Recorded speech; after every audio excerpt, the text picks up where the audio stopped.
I'm standing in my apartment, still wearing scrubs from my 12-hour shift. Christmas Eve. My phone buzzes on the counter. Mom's text glows on the screen. Stay home this year. Brooke's announcing her engagement. We want it peaceful. You'll just make things awkward.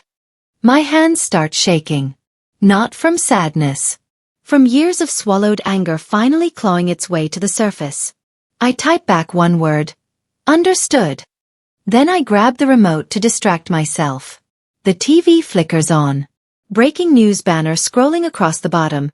Pharmaceutical fraud investigation at Mercy General Hospital. My breath stops. That's where Brooke works. My perfect golden child sister. And I know something nobody else knows yet. Something that's about to blow their perfect Christmas apart. I reach for my phone and stare at the detective's business card I've been carrying for 3 weeks. To continue, please smash the like button, subscribe and hit the notification bell so you don't miss our stories. Drop your comments if you've ever been betrayed. Let's get this to 1 million likes. 3 weeks earlier, I drove to Brooke's luxury condo to drop off a birthday gift. She wasn't home, but she'd given me the spare key months ago. I let myself in, calling her name. No answer. Then I saw it. Her laptop sitting open on the marble kitchen counter. A spreadsheet filled the screen. Patient names. Medication codes. Dollar amounts. My nursing training kicked in instantly. Fentanyl. Oxycodone. Morphine. All controlled substances. All with forged physician signatures next to them. My stomach dropped so hard I thought I might be sick. I grabbed my phone with trembling hands and started taking photos. Then I noticed her phone lying next to the laptop. A text message notification lit up the screen. Another shipment ready. 15,000 this week.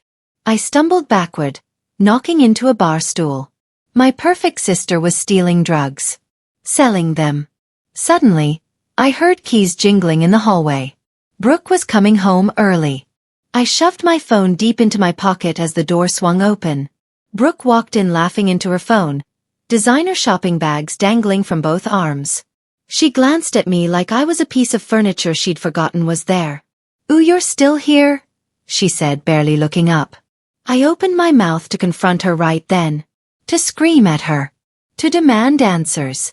But something stopped me cold. The look in her eyes when she finally made eye contact. Cold. Calculating. Empty. If I confronted her now, she'd destroy every piece of evidence and twist the whole story around. I needed proof. Real, solid, undeniable proof. "Just leaving," I said quietly, forcing my voice to sound normal. Brooke smirked, already turning away. "Good. Tell Mom I'll call her later." I walked out, hands shaking so badly I could barely grip my steering wheel. I drove straight to a coffee shop and pulled out my phone. That's when I started searching. And found the obituaries. 3 patients. All dead from medication errors at Mercy General in the past 6 months. I sat in my car in that parking lot for 2 hours, staring at those names on my phone.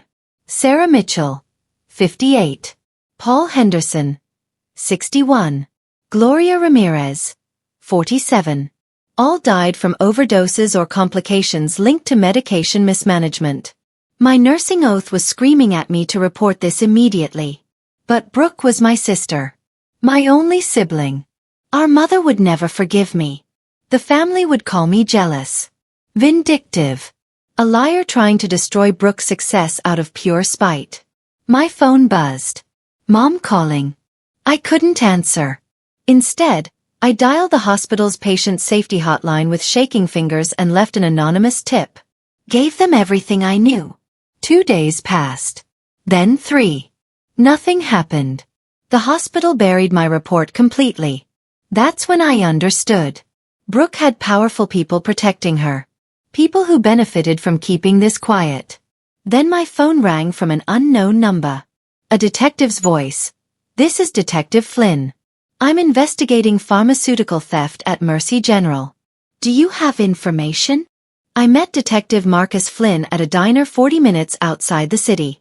He was mid-40s, with tired eyes that had seen too much but stayed sharp anyway. We sat in a corner booth. He ordered coffee. I couldn't touch mine. We've been investigating Mercy General for 8 months, he said quietly, leaning forward. We know there's a distribution ring operating inside that hospital. We just can't prove who's running it. My throat felt like it was closing. What happens when you find out who it is? Marcus looked directly into my eyes. Federal prison. Conspiracy charges. Fraud. Endangerment of public welfare. We're talking 15 to 20 years minimum. My sister. My only sibling. Going to prison. If you know something, Marcus continued, his voice gentle but firm, patients are dying. More will die if this continues. I stared down at my untouched coffee. My reflection stared back, distorted and broken. I need time, I finally whispered. Marcus slid his business card across the table. You have 72 hours before we move without witness testimony. Then everyone involved goes down. The next night, I forced myself to attend family dinner, trying to act completely normal. Brooke arrived 30 minutes late, glowing like she'd swallowed sunshine. She held up her left hand, showing off a massive engagement ring that caught every light in the room. Mom, Patricia, practically squealed. Oh, Brooke, you deserve this. After all your hard work and dedication. I sat there silently, pushing mashed potatoes around my plate. Dad, Howard, barely glanced at me before turning to Brooke again. So when's the big day? He asked. Brooke launched into wedding plans while I became invisible. Finally, Dad seemed to remember I existed. Still doing those night shifts, Vanessa? He asked, almost dismissively. Someone has to take care of patients at 3 in the morning, I replied quietly. Brooke laughed, loud and sharp. Well, at least one of us has a real career that matters. The entire table went silent. My fork clattered against my plate. Mom shot me a warning look that said, "Don't you dare ruin this moment." I excused myself and locked myself in the bathroom. I cried silently into a towel. When I finally came out, I heard Brooke's voice in the hallway, talking low on her phone. No, she doesn't suspect anything. She's too stupid to notice. The next afternoon, someone knocked on my apartment door. I opened it and froze. Troy, my ex-boyfriend. The man I dated for 3 years before he suddenly dumped me with barely an explanation. Then 2 months later I found out why. He'd left me for Brooke. We need to talk, Troy said, pushing past me into my apartment without being invited. My stomach twisted into knots. What do you want? I asked, trying to keep my voice steady. Troy's face was tense, almost nervous. I know you've been asking questions about Brooke's work. You need to stop. Right now. My blood went cold. How do you know what I've been doing? Troy stepped closer, his voice dropping to something threatening. Because I work with her. I'm part of this. My entire world tilted sideways. Troy wasn't just dating my sister. He was helping her. Helping her steal medication. Helping her endanger patients. Maybe even helping her kill them. Stay out of this, Vanessa, Troy said coldly, heading for the door. You don't know what you're messing with. As he left, I noticed something clipped to his belt. A hospital security badge. He had access to everything. Please smash the like button, subscribe and hit the notification bell so you don't miss our stories. Drop your comments if you've ever been betrayed. My hands wouldn't stop shaking as I realized how deep this went.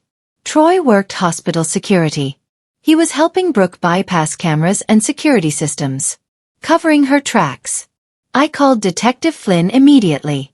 I need a wire, I said, my voice surprisingly steady. Flynn hesitated. That's extremely dangerous. If they find out you're recording them, they won't, I interrupted. I'm invisible to them. I always have been. 2 days later, I wore a hidden recording device to Brooke's engagement party.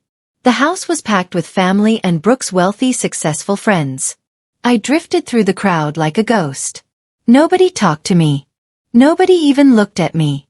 I was background noise in Brooke's perfect life. Then I saw Brooke and Troy slip outside onto the balcony. I moved closer, hiding behind the glass door, my heart pounding so loud I was sure someone would hear it. The recording device felt like it was burning against my skin. "We need to move the shipment before Christmas," Brooke said, her voice clear through the glass. "The hospital's doing a surprise audit right after the holidays. If they find the discrepancies," Troy cut her off. "They won't. I've already altered the medication logs. We're clean." Then I heard another voice join them on the balcony. My mother's voice. "Brooke, darling, are you absolutely sure this is safe?" Mom said.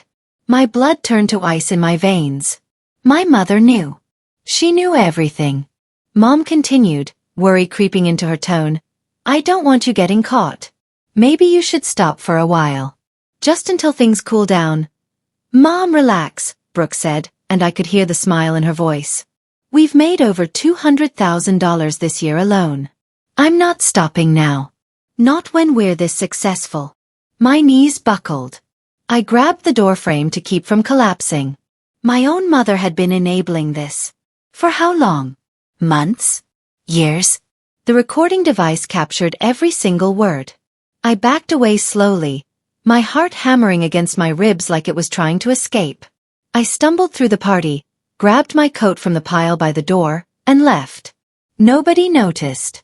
Nobody ever noticed when I left. As I drove away, hands shaking on the wheel, my phone buzzed. A text from an unknown number. "I know you're recording. Stop now or you'll regret it." My hands shook so violently I had to pull my car over to the side of the road. The phone buzzed again. Same unknown number. "Check your car." Pure terror flooded through my entire body. I stepped out slowly, looking around the empty street. Then I walked around my car. All 4 tires. Slashed. Completely flat.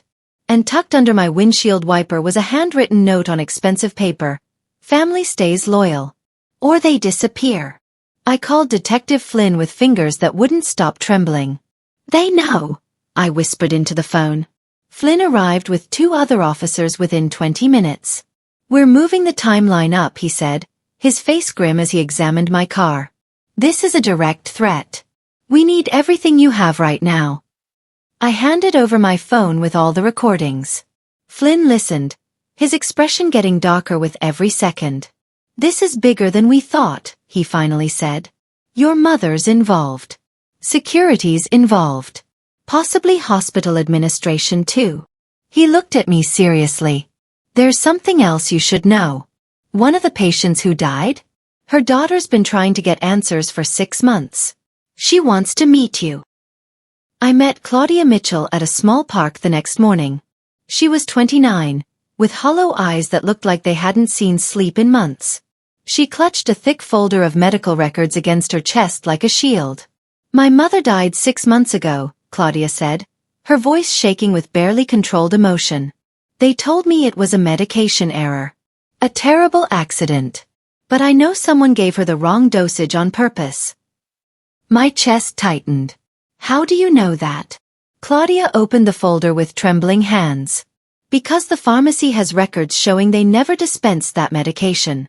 Someone forged the order completely. Someone wanted my mother dead." She pulled out a document and pointed. There, buried in the small print, were initials I recognized immediately. Brooke's initials.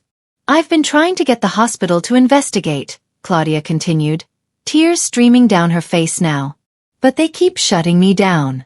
Ignoring me. Treating me like I'm crazy. Please, if you know anything." I grabbed her hand, squeezing tight. "I'm going to help you. I promise." That night, my phone rang. "The hospital. We need you to come in immediately. There's been another overdose." Christmas Eve. Present moment. I'm standing in my apartment, staring at Mom's text telling me to stay home. The television is blaring behind me. Federal agents raiding Mercy General Hospital tonight in massive pharmaceutical fraud investigation. My phone rings. Detective Flynn. My hand shakes as I answer. "It's happening right now," Flynn says. "We have enough evidence. Arrests are being made within the hour." My heart feels like it's going to explode out of my chest. Who's being arrested? I whisper. Everyone involved. Your sister. Her fiancé. Hospital security personnel. Possibly more depending on what we find tonight. I sink down onto my couch, legs giving out. My mother. There's a long pause. We'll see what the evidence shows during interrogation. I hang up and just stare at my phone. My family is 20 miles away right now. Celebrating Christmas Eve without me. Drinking champagne. Opening presents. Completely unaware that their perfect little world is about to explode into a million pieces. My phone buzzes. Another text from Brooke. Merry Christmas to you too, loser. So glad you're not here to ruin everything with your pathetic presence. At the family house, champagne glasses clink together. Brooke shows off her engagement ring for what must be the 100th time. Mom beams with pride. Dad carves the Christmas ham at the head of the table. Troy wraps his arm around Brooke's waist, pulling her close. Then red and blue lights suddenly flood through every window in the house. Car doors slam outside. Heavy boots pound up the driveway. Mom gasps, hand flying to her chest. What on earth is going on? The doorbell rings, immediately followed by aggressive knocking that shakes the door. Federal agents. Open this door immediately. Brooke's face drains of every ounce of color. Troy bolts toward the back door, but more agents are already positioned there, blocking every exit. Dad rushes to the front door, confused and angry. He yanks it open. 6 federal agents in full tactical gear push inside without waiting for permission. Brooke Daniels, the lead agent says, pulling out handcuffs. You're under arrest for pharmaceutical fraud, conspiracy to distribute controlled substances, and endangering public welfare. Brooke screams. Mom starts crying. The entire family watches in complete horror as Brooke is handcuffed right there in the living room. Then an agent turns to Troy. You too. On the ground. Now. Please smash the like button, subscribe and hit the notification bell so you don't miss our stories. Drop your comments if you've ever been betrayed. Mom's hands shake uncontrollably as she watches her perfect daughter being led out in handcuffs. Outside, news cameras are everywhere, capturing every single moment. Reporters shouting questions. Neighbors standing on their porches, staring. This is a mistake. Mom screams at the agents. My daughter would never do something like this. She's innocent. One of the agents hands Dad a thick stack of papers. This is a federal warrant, sir. We have extensive evidence of an 8-month conspiracy involving theft of controlled substances, illegal distribution, and patient endangerment. Dad scans the documents, his face turning gray. His hands start trembling. Patient deaths? No, this can't be right. The lead agent interrupts. 3 confirmed deaths directly linked to medication tampering. Possibly more as our investigation continues. Mom collapses into the nearest chair, sobbing hysterically. Dad's phone rings. He looks at the screen. It's me. Vanessa. He answers with a shaking voice. Did you know about this? He whispers. My voice comes through calm and steady. Yes. Complete silence. You reported your own sister? Dad asks, his voice breaking. No, Dad, I say quietly. I reported a criminal who was killing patients. There's a difference. I hang up. By Christmas morning, the story is absolutely everywhere. Every news channel. Every website. Every social media platform. Pharmaceutical sales representative arrested in multi-million-dollar fraud scheme. Brooke's professional headshot is plastered across every screen. But then a new headline starts appearing. My hands freeze as I see it. Hospital whistleblower praised for extraordinary courage. My photo appears on the television screen. Not as a suspect. Not as a criminal. As a hero. The news anchor looks directly into the camera. The investigation was made possible by a courageous trauma nurse who came forward with evidence despite enormous personal cost. Vanessa Cole, who has 8 years of experience in emergency medicine, risked her career and destroyed her family relationships to protect innocent patients. I sit on my couch, tears streaming down my face. Not from sadness. From overwhelming relief, my phone starts exploding with messages. Text messages, emails, voicemails, colleagues from the hospital, former patients I'd cared for, complete strangers thanking me for my courage. Then my phone rings. Unknown number. I answer hesitantly. Ms. Cole, this is the North Carolina Board of Nursing. We'd like to discuss a very important position with you. Mom calls me 47 times over the next 2 days. I don't answer a single call. Finally, she leaves a voicemail. I can hear the rage and hatred in every word. How could you do this to us? To your own sister? You've completely destroyed this family. Everything we built. Don't you ever contact us again. You're dead to me. I save the voicemail. Something tells me I might need it later. 3 days after Christmas, a certified letter arrives at my apartment. I sign for it with shaking hands. Inside is a lawsuit. Brooke is suing me for defamation, emotional distress, and intentional harm to her reputation. I actually laugh. A bitter, broken sound. I call Detective Flynn immediately. She's suing me? I say, still half laughing, half crying. Flynn sighs heavily on the other end. The lawsuit won't go anywhere. Her lawyer knows it. She's just grasping at anything she can reach. But there's something else you need to know. I brace myself against my kitchen counter. What now? Your mother tried to post Brooke's bail yesterday. It was denied because of flight risk. But during the bail hearing, we discovered financial records. Your mother has been transferring large amounts of money to Brooke for years. Money that directly funded the drug operation. My stomach drops. Your mother might be charged as an accessory to the crimes. 2 weeks later, I'm subpoenaed to testify at Brooke's preliminary hearing. I walk into that courtroom with my head held high, deliberately wearing my hospital scrubs. I want everyone to remember why I'm here. Brooke sits at the defense table, looking thin and exhausted. Her expensive clothes can't hide how much she's deteriorated. Our eyes meet across the courtroom. She mouths 2 words at me. I hate you. I look away and take my seat. The prosecutor calls me to the witness stand. I swear to tell the truth. Then I tell them everything. The discovery at her condo. The recordings from the engagement party. The patient deaths. The threats against my life. Brooke's defense lawyer stands up, trying to attack my credibility. Isn't it true, Ms. Cole, that you've always been jealous of your sister's success? I lean forward into the microphone. My voice is steady and clear. Jealous? No. Heartbroken? Absolutely. Because I loved a sister who turned out to be a monster who killed innocent people for money. The courtroom erupts. Brooke suddenly lunges forward, screaming. You're lying. You've always been jealous of me. This is just revenge. The judge slams his gavel hard.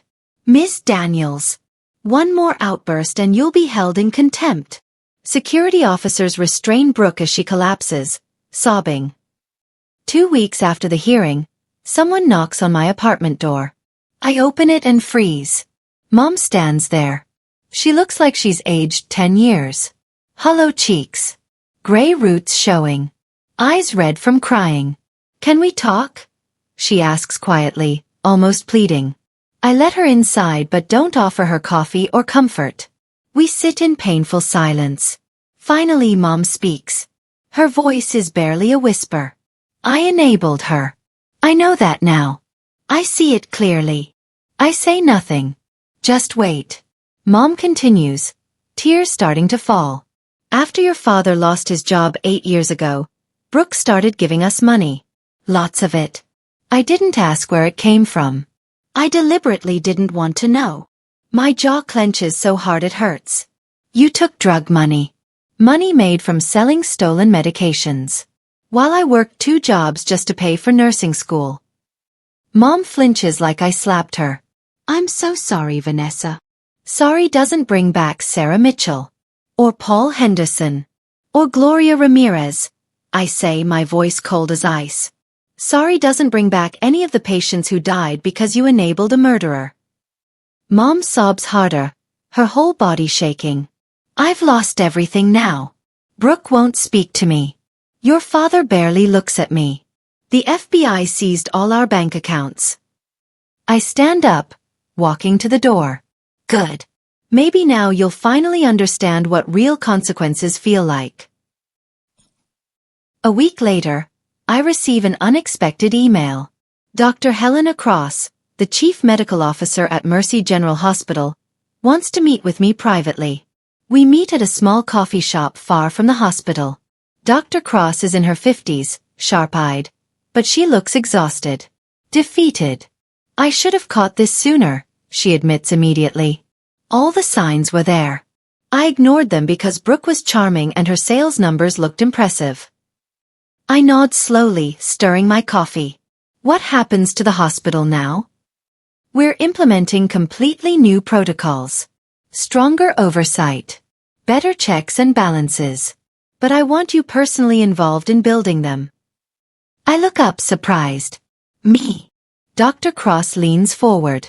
I'm creating a new position. Director of Patient Safety Advocacy. I want you to lead it. Build a program that makes sure this never happens again. Not here. Not anywhere. I'm completely stunned. Why would you want me? I just destroyed your hospital's reputation. No, Dr. Cross says firmly. You saved it. You risked absolutely everything to protect patients. That's exactly the kind of person I need leading this program. My eyes fill with tears. For the first time in months, I feel truly seen. Valued. There's one condition, Dr. Cross adds. We're going completely public with the full story. Your story. Are you ready for that level of exposure? Please smash the like button, subscribe and hit the notification bell so you don't miss our stories. Drop your comments if you've ever been betrayed. 3 months later, I'm standing on a stage at a national nursing conference. 2,000 healthcare professionals fill the auditorium. My hands shake as I grip the podium. I tell them my story. Every single painful detail. The family exclusion. The discovery of my sister's crimes. The impossible choice between family loyalty and my duty to protect patients. The threats against my life. The complete isolation. When I finish speaking, the entire room goes absolutely silent. You could hear a pin drop. Then someone in the back row stands up and starts clapping. Then another person. Then another. Within seconds, the entire auditorium is on their feet. Thunderous applause that seems to shake the walls. I see tears streaming down faces throughout the audience. After the speech, dozens of nurses approach me. They share their own stories of workplace retaliation, moral dilemmas, and choosing right over easy. I realize something profound. I'm not alone. I was never alone. That night, my speech goes viral. 5 million views in 24 hours. National news coverage. International attention. Then my phone rings. It's Claudia Mitchell, the daughter of the patient who died. Thank you, she whispers through tears. My mother can finally rest in peace. You gave us justice. 6 months after Christmas, I sit in the courtroom for Brooke's sentencing. The room is absolutely packed. Media everywhere. Brooke stands before the judge, pale and skeletal. She's lost at least 30 pounds. The judge reads the verdict in a voice that echoes through the silent room.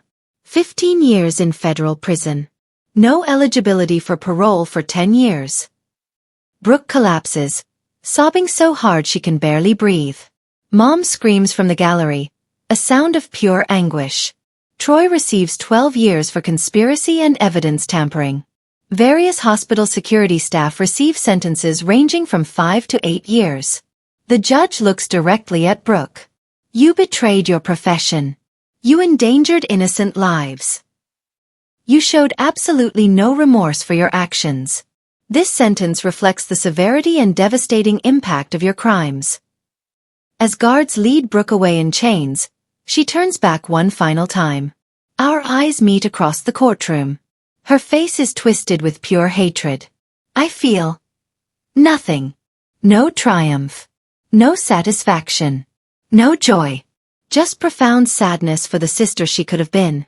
Outside the courthouse, reporters swarm around me. One shouts above the others. Miss Cole, do you forgive your sister? I pause. Consider carefully. I hope she finds peace and healing in prison. That's all I'll say. 6 months after the sentencing, I'm sitting in a hotel ballroom in Washington, D.C. The National Healthcare Hero Awards. I'm wearing a dress I bought specifically for this occasion. The ballroom is filled with healthcare leaders, politicians, and journalists. When they call my name, I walk to that stage feeling like I'm in a dream. The presenter reads my entire story to the audience. Every detail. Every sacrifice. Every difficult choice. I accept the award with shaking hands and give a brief speech emphasizing patient safety and moral courage above everything else. As I walk off the stage, I notice someone standing in the very back of the room. Dad. Howard. He's crying openly, not trying to hide it. After the ceremony ends, he approaches me hesitantly. Like he's afraid I'll run away. I'm so proud of you, he says quietly, his voice breaking. I should have said that years ago. I'm sorry I didn't. My throat tightens with emotion. Where's Mom? Dad looks down at his shoes. She couldn't come. She's not doing well mentally. The guilt is destroying her. He reaches into his jacket pocket and pulls out an envelope. She wrote you a letter. She wants to talk to you. Will you read it? Please. Back in my hotel room, I open the envelope with trembling hands. Mom's handwriting is shaky, almost illegible. The letter is 8 pages long. I read every word. She confesses everything. The decades of favoritism. The deliberate enabling of Brooke's criminal behavior. The willful blindness to obvious warning signs. She admits she systematically destroyed my self-worth to elevate Brooke. She admits she took drug money while knowing exactly where it came from. She admits she was a terrible, damaging mother to me. The final paragraph makes me cry. I don't expect forgiveness. I don't deserve it. But I need you to know the truth. You were always the strong one. The good one. The daughter I should have celebrated and supported. I'm sorry I realized it far too late. I've lost one daughter to prison. I don't want to lose you to my own stupidity and cruelty. But I understand completely if you never want to see me again. I'm so sorry, Vanessa. I'm so incredibly sorry for everything. I fold the letter carefully, tears falling onto the paper. I sit there for a long time just thinking, processing, feeling. Then I pick up my phone and dial Mom's number. My finger hovers over the call button for a full minute before I finally press it. Mom answers on the very first ring. Vanessa. Her voice is raw, desperate, terrified. I read your letter, I say, keeping my voice calm and steady. Mom immediately starts sobbing. I'm so sorry for everything. I know you are, I interrupt gently. But being sorry doesn't erase 32 years of damage. It doesn't undo the pain. Silence on the other end. I continue, choosing each word carefully. If you want any kind of relationship with me moving forward, it has to be completely different. Totally rebuilt from nothing. I'm not your backup daughter. I'm not your consolation prize now that Brooke is gone. I'm not here to fill the empty space she left behind. I understand, Mom whispers. I need time, I say firmly. Maybe years. Maybe forever. I honestly don't know yet. But I won't be guilted into forgiving you. I won't be manipulated. And I absolutely won't sacrifice my own peace and healing just to make you feel better about your choices. Mom's voice cracks completely. I'll wait. However long it takes. I'll wait. I hang up without saying goodbye. I sit there in the quiet hotel room. And I feel something I haven't felt in years. Lighter. Not forgiveness exactly. But release. Freedom. 1 year later. Please smash the like button, subscribe and hit the notification bell so you don't miss our stories. Drop your comments if you've ever been betrayed. 1 year later, I stand in my corner office. Director of Patient Safety Advocacy. Floor-to-ceiling windows overlook the entire city. Sunlight streams in, warm on my face. My walls are covered with photos of patients I've helped save. Letters of gratitude. Awards for program excellence. I've built a national program that protects healthcare whistleblowers and improves hospital accountability across 15 states. My team consists of nurses, former patients, advocacy specialists, and legal experts. Our work has directly saved lives, changed hospital policies nationwide, inspired healthcare reform legislation. My phone buzzes. Text from Dad. Your mother and I finalized our divorce yesterday. She's finally getting real help. Therapy 3 times a week. Taking accountability. It's incredibly hard, but absolutely necessary for her healing. I reply simply, good.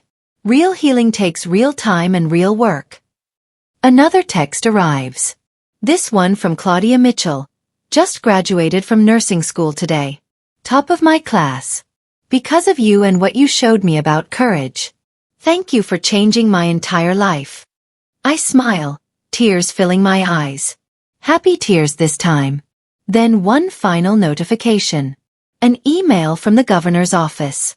Subject line, State Healthcare Reform Advisory Board, leadership position. They want me to lead the entire state's healthcare reform initiative. I accept immediately, my heart soaring. As I look out over the city, I think about that text from Christmas Eve. Stay home. You'll make things awkward. I laugh quietly to myself. I didn't stay home. I didn't stay silent. I didn't stay small. And I will never, ever shrink myself again. I became the person my family never believed I could be. Not for them but for me.